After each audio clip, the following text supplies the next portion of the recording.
good morning everyone. Welcome in the class of economics.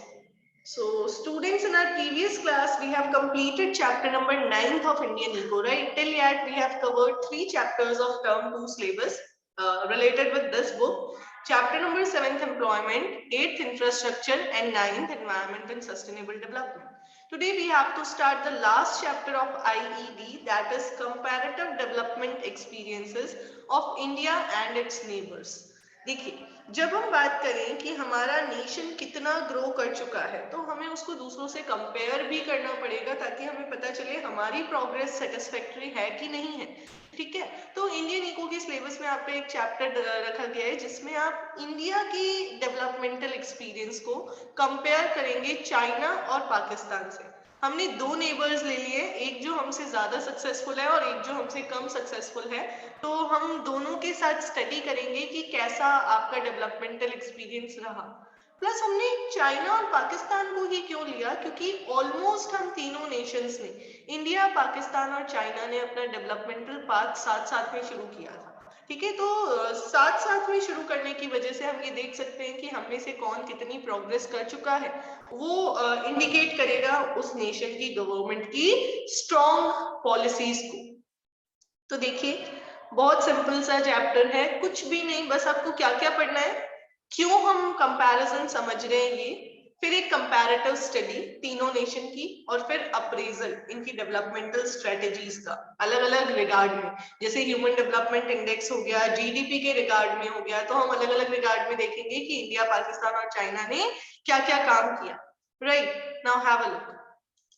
सबसे पहले ये कह रहे हैं प्रीवियस चैप्टर्स में आपने इंडियन इकोनॉमी की सारी एस्पेक्ट्स के बारे में पढ़ लिया, आपको पता चल गया कि इकोनॉमीज जो है वो डेवलप्ड, डेवलपिंग या अंडर डेवलप्ड में कैटेगराइज करी जाती है, और हमारी इकोनॉमी डेवलपिंग इकोनॉमी है। राइट, अभी तक डेवलप नहीं हुई है, डेवलपिंग इकोनॉमी है। फिर ये यहाँ पे कुछ डिटेल्स बता रहे हैं आपको कि नेशन अपनी डोमेस्टिक इकोनॉमी को स्ट्रॉन्ग करने के लिए after the post cold war अलग अलग पॉलिसीज अडॉप्ट करते हैं, अलग अलग मेजर्स अडॉप्ट करते हैं। कुछ नेशंस ने ग्लोबल इकोनॉमिक ग्रुपिंग भी की है, ग्लोबल इकोनॉमिक ग्रुप्स भी बनाए हैं, जैसे यूरोपियन यूनियन हो गया, चाहे सार्क हो गया, चाहे एशियन G8, G7, ये सब क्या है, ये ग्लोबल इकोनॉमिक ग्रुप्स है।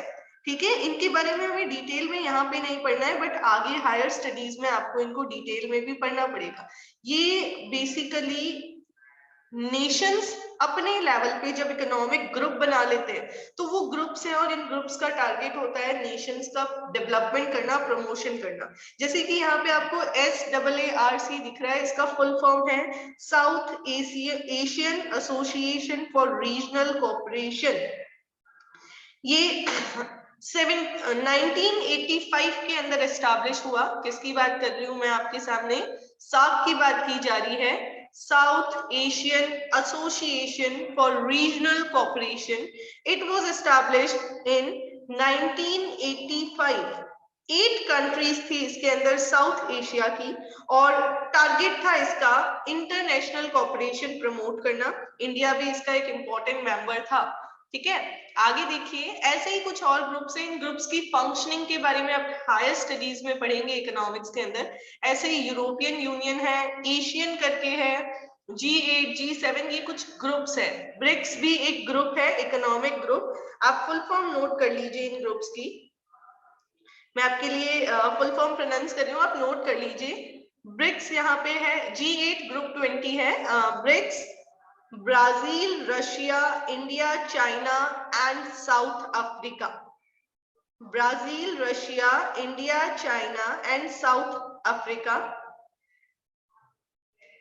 ठीक है, ये एक ग्रुप बना हुआ है, ये इन नेशंस में इंटीग्रिटी प्रमोट करने के लिए इसका पर्पस है कि वर्ल्ड में इमर्जिंग मार्केट डेवलप किया जाए इन नेशंस का, और कोशिश की जाए कि ये नेशन पीसफुली आपस में ट्रेड करे और इंटरनेशनल सिस्टम को बहुत ही हार्मोनियस तरीके से रन करने में हेल्प करे।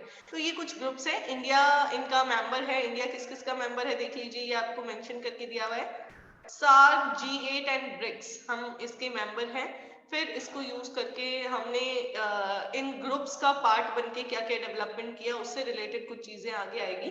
अब देखिए, यहाँ से आपका मेन चैप्टर स्टार्ट हो रहा है। ये कह रहे हैं कि वैसे तो बहुत सारी नेबरिंग कंट्रीज है और हर नेबरिंग कंट्री के साथ ट्रेड करते टाइम हमें अपनी स्ट्रेंथ और वीकनेस के बारे में पता चलेगा, हम उनको यूज कर पाएंगे, लेकिन हमें पर्टिकुलरली सिर्फ दो नेबर्स की बात करनी है, इंडिया और इंडिया के दो नेबर्स की, चाइना और पाकिस्तान। ठीक है, तो हम उनकी अंडरस्टैंडिंग प्रॉपर डेवलप करेंगे और समझेंगे। देखिए, in this chapter we will compare the trends in various economic and human development indicators of India, China and Pakistan. India largest democracy world की, ठीक है, जिसमें लिबरल कॉन्स्टिट्यूशन है almost half of the country, अब तो हम और develop हो रहे हैं उसकी तरफ, और चाइना जो रिसेंटली मोर लिबरल इकोनॉमी की तरफ जा रही है, और उसके बाद में बात करें पाकिस्तान की, जहां पे ऑथोरिटेरियन मिलिट्रिस्टिक पावर्स चल रही है, राइट, पॉलिटिकल अनस्टेबिलिटी के साथ जो नेशन चल रहा है। तो हम इन तीनों के बारे में बात करेंगे। अब यहाँ पे देखिए, all the three countries have more than 6 decades of developmental experience behind them। 2011 तक की बात हुई है, ठीक है, तो ऑलमोस्ट 6 डिकेड्स हो गए हैं, हम डेवलपमेंट कर रहे हैं और अलग अलग तरीके से हम तीनों नेशंस ने अपने आप को ग्रो किया है। अब ये एक इंपॉर्टेंट क्वेश्चन है, developmental path of India, Pakistan and China. ये आपका फर्स्ट टॉपिक समझ लीजिए आप चैप्टर का। यहाँ पे आप पढ़ोगे कुछ सिमिलैरिटीज तीनों नेशन की, कि क्या क्या सिमिलैरिटीज है इंडिया, पाकिस्तान और चाइना में। जब हम इन तीनों का कंपैरिजन कर रहे हैं तो क्या सिमिलैरिटीज इन तीनों नेशन में। तो नंबर 1 तो ये है कि तीनों नेशन ने अपना डेवलपमेंटल पाथ सेम टाइम पे स्टार्ट किया। इंडिया और पाकिस्तान 1947 में इंडिपेंडेंस के साथ वर्क करना स्टार्ट कर चुके थे, तो वहीं चाइना में People's Republic of China establish हुआ था 1949 में, राइट, और हमारा डेवलपमेंटल पाथ एक साथ शुरू हो गया था। तो ये आपको लिखना पड़ेगा, फर्स्ट पॉइंट आपको मेंशन करना पड़ेगा कि इंडिया और पाकिस्तान ने इंडिपेंडेंस अटेन किया 1947 में, you already know, 14th and 15th अगस्त को। और अगर हम बात करें पीपल्स रिपब्लिक ऑफ चाइना, जो चाइना की इंडिपेंडेंट नेशन की बात करें, तो वो भी स्टार्ट हो गया था 1949 में। फिर हम कौन सा सिस्टम फॉलो करते हैं, आपने इंडियन इको के 3rd चैप्टर में पढ़ा है, 5 ईयर प्लानिंग से रिलेटेड सिस्टम, 2nd चैप्टर में, तो सेम वही चीज ये दोनों नेशन भी करते हैं। तो देखिए क्या लिखा हुआ है, all the three countries had started planning their development strategies in similar way. India announced its first 5-year plan in 1951, Pakistan in 1956 and China in 1953.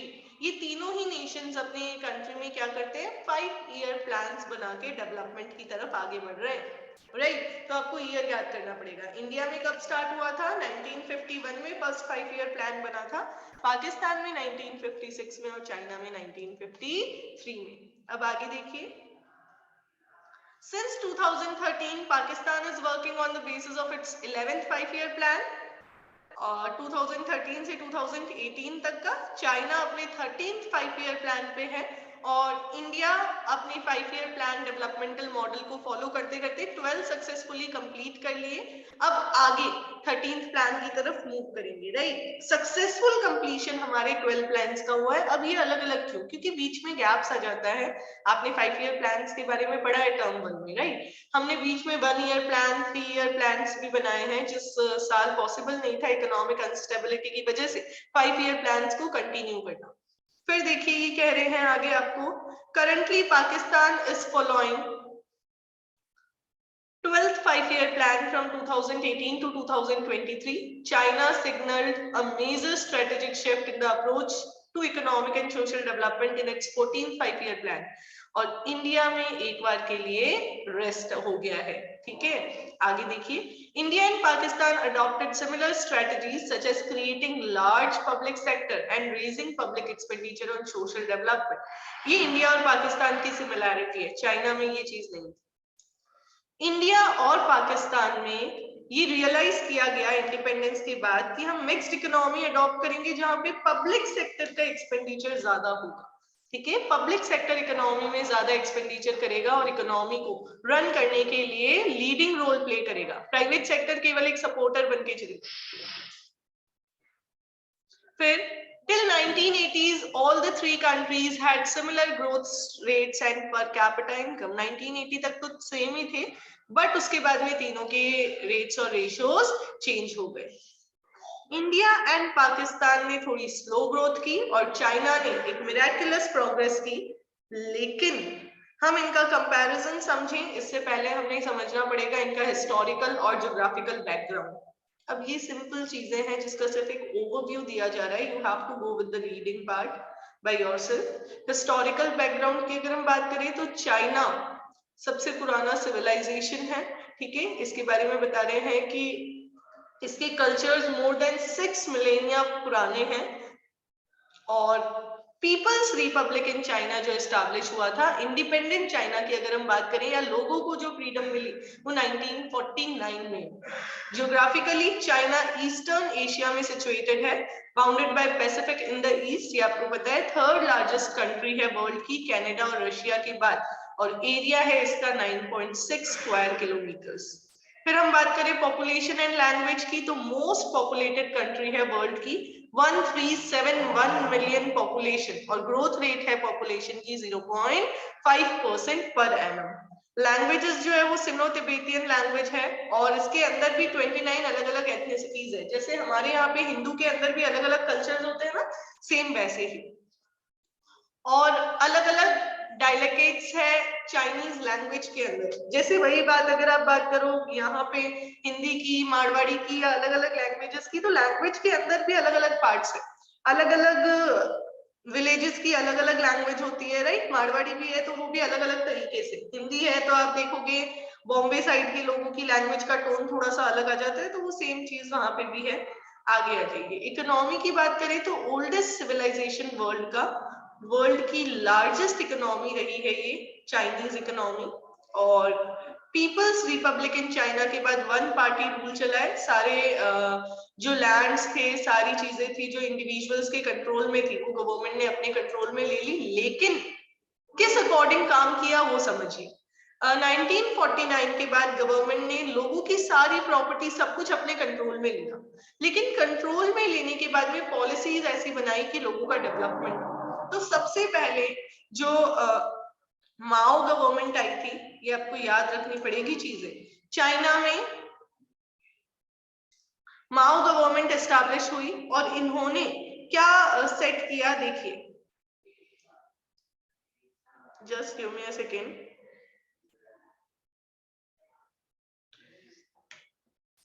Great leap forward campaign, ठीक है।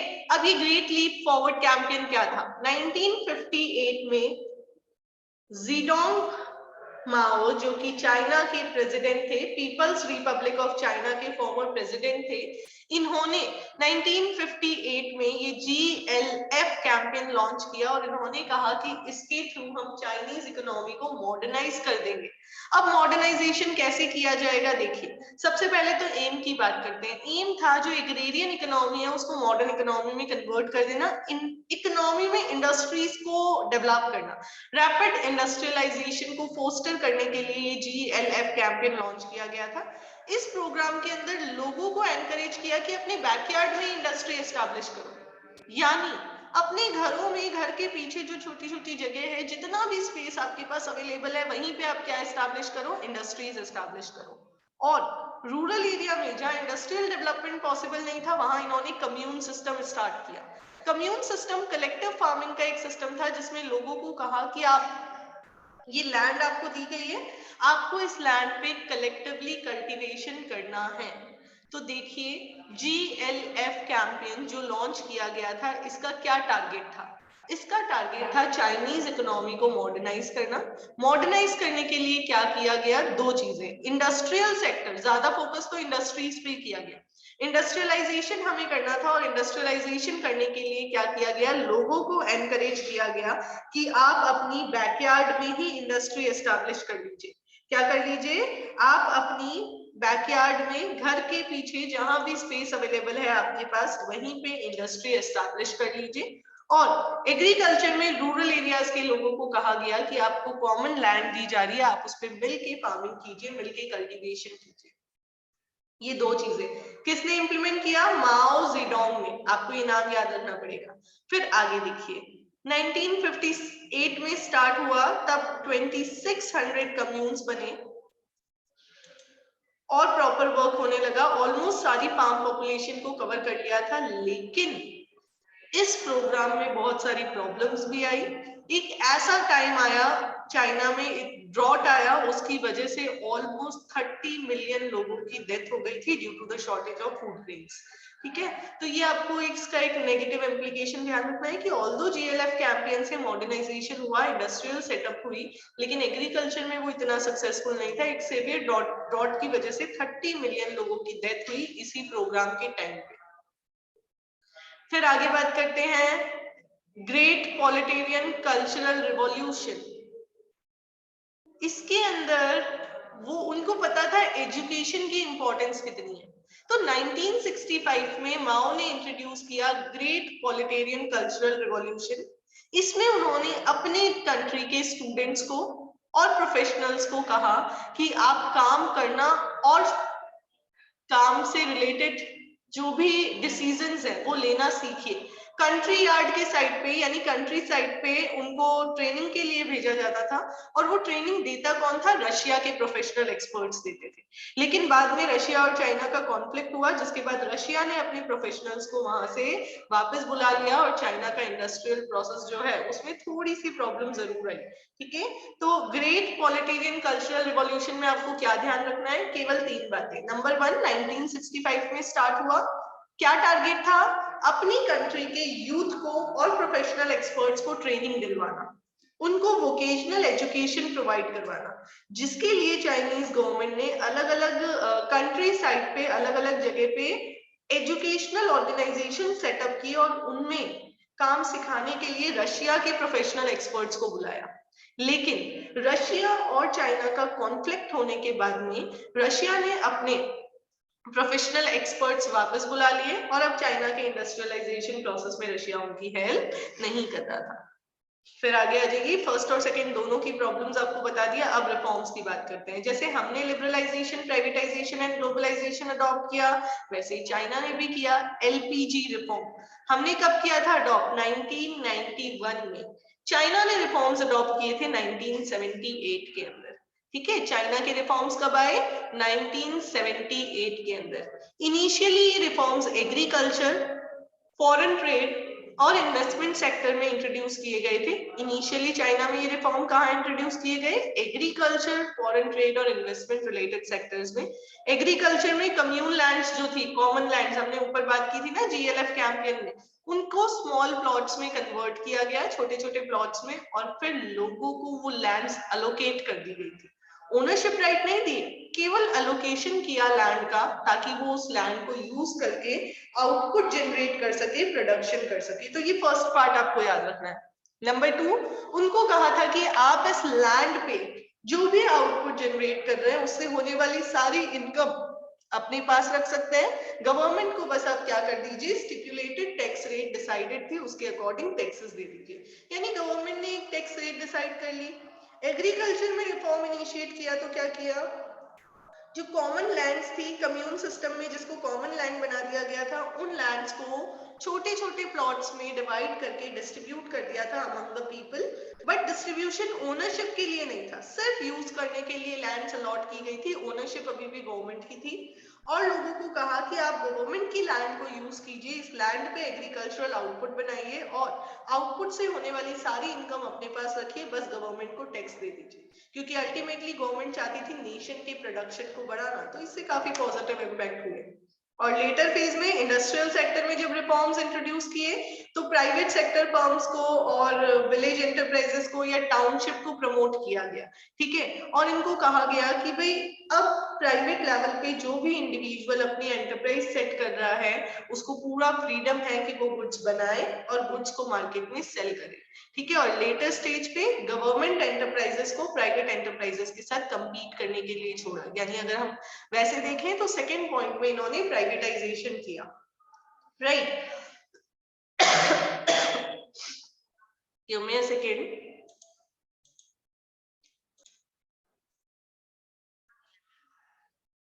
तो ये रिफॉर्म रिलेटेड बात हो गई। अब ये कोई सा भी पार्ट 3 मार्क्स में आ सकता है। चाइना के ग्रेट लीप फॉरवर्ड मिशन के बारे में आपसे पूछ सकते हैं।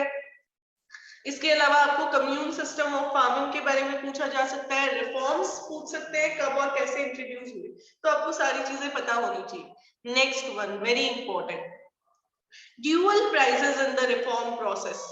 चाइना के रिफॉर्म प्रोसेस में एक नया सिस्टम आया जिसमें उन्होंने कहा प्राइसेस को दो तरीके से फिक्स किया जाएगा। नंबर 1, जो भी इंसान किसी कमोडिटी को परचेज करना चाहता है एज अ रॉ मटेरियल, उसको वो चीज अलग रेट में मिलेगी। अगर कोई फार्मर या इंडस्ट्रियल यूनिट रॉ मटेरियल में इनपुट्स, रॉ मटेरियल के फॉर्म में या इनपुट के फॉर्म में कोई कमोडिटी परचेज करना चाहती है तो उनको वो कमोडिटी फिक्स क्वांटिटी में गवर्नमेंट की डिसाइडेड प्राइसेस पे मिल जाएगी, जो मार्केट प्राइस से थोड़ी सी लो होगी।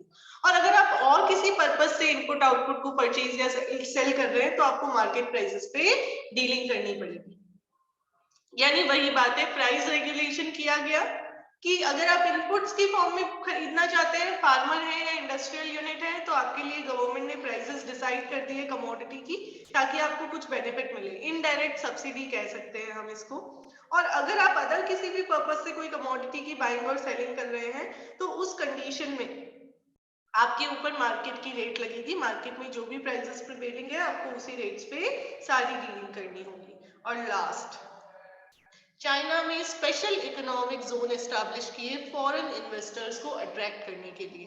फॉरेन कंट्रीज से इन्वेस्टर्स अट्रैक्ट करने के लिए सेज बनाए गए और उन स्पेशल जोन में सारी पॉलिसीज ऐसी थी जो ज्यादा से ज्यादा फॉरेन इन्वेस्टमेंट अट्रैक्ट कर सके। ऐसे कंसेशंस दिए गए दूसरे नेशन के इन्वेस्टर्स को कि वो उनको अट्रैक्ट करे चाइना में इंडस्ट्रीज एस्टैब्लिश करने के लिए या चाइनीज इंडस्ट्रियलाइजेशन में इन्वेस्ट करने के लिए। तो ये हमने पूरा पोर्शन कवर किया है चाइना के बारे में। 5 इंपॉर्टेंट पॉइंट्स में डिवाइडेड है। नंबर 1, सबसे पहले ग्रेट लीप फॉरवर्ड कैंपेन 1958। क्या टारगेट था? इंडस्ट्रीज सेटअप करना, एग्रेरियन इकोनॉमी को इंडस्ट्रियलाइज्ड इकोनॉमी बनाना, लेकिन साथ में जहां रूरल एरियाज में एग्रीकल्चरल वर्क हो रहा है वहां पे कम्यून सिस्टम एस्टैब्लिश करना। फिर ग्रेट पॉलिटिकल कल्चरल रिवॉल्यूशन, इसमें एजुकेशन से रिलेटेड, वोकेशनल एजुकेशन से रिलेटेड था ये। फिर रिफॉर्म्स कब इंट्रोड्यूस हुए? 1978 के अंदर। सिंपल, सबसे पहले एग्रीकल्चर में और उसके बाद इंडस्ट्रीज में। फिर ड्यूअल प्राइसिंग प्रोसेस और फिर स्पेशल इकोनॉमिक जोन। ये चाइना की स्टोरी है। ये सिर्फ चाइना के इकोनॉमिक बैकग्राउंड के बारे में बता रखा है। कंपैरिजन हम आगे करेंगे। अब पाकिस्तान की बात करते हैं। तो Pakistan Islamic Republic of Pakistan कब सेट हुआ? 14 अगस्त 1947 में। ये हमें अच्छे से पता ही है, हमने हिस्ट्री बहुत अच्छे से पढ़ी है। फिर 1971 में एक सिविल वॉर हुआ जिसमें ईस्ट पाकिस्तान के अंदर ये हुआ जिससे पाकिस्तान से बांग्लादेश को अलग कर दिया गया, राइट। बांग्लादेश का भी इंडिपेंडेंस हो गया। फिर पाकिस्तान की हिस्ट्री में यही बता रहे हैं कि मिलिट्री रूल एक अनस्टेबल तरीके से रहा और पॉलिटिकल इंस्टेबिलिटी भी नोटिस की गई। जब भी पाकिस्तान का नाम आता है तो ये वर्ड हाईलाइट हो जाता है, पॉलिटिकल इंस्टेबिलिटी, जिसकी वजह से ये नेशन प्रॉपर तरीके से ग्रो नहीं कर पा रहा। फिर देखिए, अगर मैं बात करूं ज्योग्राफी की, तो साउथ एशिया में लोकेटेड है। बॉर्डर सेंट्रल एशिया और मिडिल ईस्ट के साथ जुड़ रहे हैं। इसके बॉर्डर एक साइड चाइना के साथ कनेक्टेड है और दूसरी साइड ईरान, अफगानिस्तान और इंडिया के साथ, ठीक है। फिर कंट्री का एरिया बता रखा है और टोटल कल्टीवेटेड एरिया बता रखा है। आगे आ जाइए, पाकिस्तान की लैंग्वेज की बात कर रहे हैं तो एक मुस्लिम कंट्री है ये, आपको अच्छे से पता है, ठीक है। और इसमें 6th पॉपुलेटेड कंट्री है ये। चाइना फर्स्ट है, इंडिया सेकंड पॉपुलेटेड कंट्री है, आपको पता ही है। पाकिस्तान की पॉपुलेशन है 188 मिलियन, ठीक है, और इसकी ग्रोथ रेट है 2.1% पर एनम, पॉपुलेशन की ग्रोथ रेट। चाइना की पॉपुलेशन की ग्रोथ रेट केवल 0.5% थी, पाकिस्तान की पॉपुलेशन की ग्रोथ रेट 2.1% पर एनम है। फिर 1/3 of total population lives below the official poverty line. Poverty की ट्रेंड्स यहाँ पे बहुत हाई है और it has the second largest Muslim population in the world after Indonesia. Languages Urdu और इंग्लिश ऑफिशियल लैंग्वेज है, ठीक है। नेशनल लैंग्वेज उर्दू है और इंग्लिश ऑफिशियल लैंग्वेज हमें पता ही है। फिर देखिए, पाकिस्तान की इकोनॉमी के बारे में बहुत ज्यादा चीजें नहीं है, simple mixed economic system follow किया, हमारे जैसे पब्लिक सेक्टर और प्राइवेट सेक्टर के मिक्सचर के फॉलो। फिर अलग अलग पॉलिसीज इंट्रोड्यूस की 1950s और 1960s के लास्ट पोर्शन में, और बहुत सारे पॉलिसी फ्रेमवर्क लगाए डोमेस्टिक इंडस्ट्रीज की ग्रोथ पे। पॉलिसीज ऐसी थी जो कंज्यूमर गुड्स के मैन्युफैक्चरिंग पे अलग अलग टैरिफ प्रोटेक्शंस लगा दी थी, और डायरेक्ट इंपोर्ट कंट्रोल्स भी किया था। इंपोर्ट्स को हमेशा कम रखना चाहा इस नेशन ने, हर कंट्री चाहती है ताकि फॉरेन करेंसी का आउटफ्लो कम हो। फिर ग्रीन रिवॉल्यूशन, पाकिस्तान में पब्लिक इन्वेस्टमेंट के साथ ग्रीन रिवॉल्यूशन इंट्रोड्यूस किया, जिससे फूड ग्रेन्स का प्रोडक्शन इंक्रीज हुआ। एग्रेरियन स्ट्रक्चर को चेंज किया बहुत अच्छे से ग्रीन रिवॉल्यूशन को इनिशिएट करके। जैसे हमारे यहाँ पे ग्रीन रिवॉल्यूशन ने एक मेजर चेंज दिया, वैसे ही पाकिस्तान के केस में भी हुआ। फिर पब्लिक सेक्टर के को प्रायोरिटी दी गई थी 1970s के फर्स्ट हाफ तक, यानी स्टार्टिंग में यहाँ पे भी क्या था, पब्लिक सेक्टर को लीडिंग रोल दिया गया। लेकिन 1970s के बाद धीरे धीरे गवर्नमेंट ने डीनेशनलाइजेशन की पॉलिसी अडॉप्ट की और प्राइवेट सेक्टर को एनकरेज किया कि अब आप आइए और आप नेशन की ग्रोथ के लिए कंट्रीब्यूट करना शुरू कीजिए। तो ये कुछ सिंपल पॉइंट्स थे। लास्ट के 2 पॉइंट आपको बता रहे हैं। Financial support during late 90s, Pakistan को जरूरत पड़ी वेस्टर्न नेशन से और कुछ मिडल ईस्ट में जो इसके एमिग्रेंट्स रहते थे उनसे रेमिटेंसेस लेने की, क्योंकि फाइनेंशियली बहुत वीक हो चुका था पाकिस्तान एक टाइम पे। तो कंट्री की इकोनॉमिक ग्रोथ को बूस्ट अप करने के लिए, और या फिर मैं कहूँ उसकी स्टैग्नेंसी को रोकने के लिए, बहुत सारी अलग अलग ड्यूरेशन पे पाकिस्तान को फाइनेंशियल हेल्प की भी रिक्वायरमेंट पड़ी। और रिफॉर्म की बात करें तो 1988 में यहाँ पे रिफॉर्म्स इनिशिएट कर दिए गए थे, इकोनॉमिक रिफॉर्म्स, जो पूरी तरीके से पॉलिसीज का एक हम कह सकते हैं ऐसा पैकेज जो इकोनॉमी को चेंज करने के लिए बना दिया हो। ठीक है, अब इंडिया की इकोनॉमिक कंडीशन के बारे में नहीं बताया हुआ है, क्योंकि पूरी बुक आपने उसी के बारे में पढ़ी है।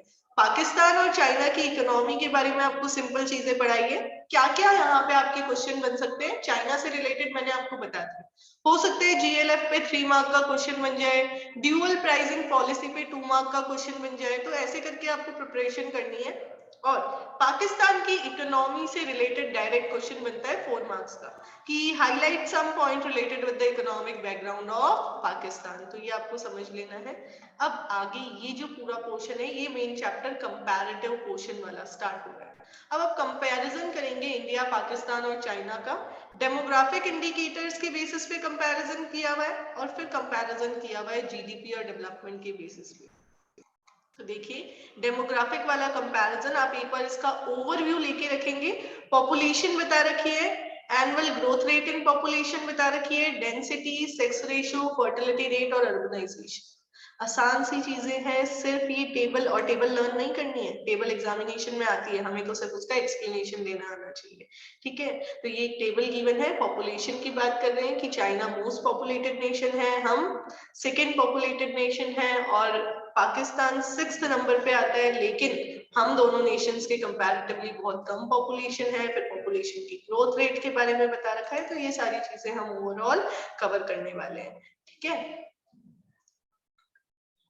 इसके अलावा आप साथ साथ में प्रैक्टिस करते रहिए चैप्टर नंबर 7 और 8 की। इंडियन इको का भी 7, 8, मैक्रो का भी 7, 8। मैं आपको पेपर का पैटर्न बता देती हूँ।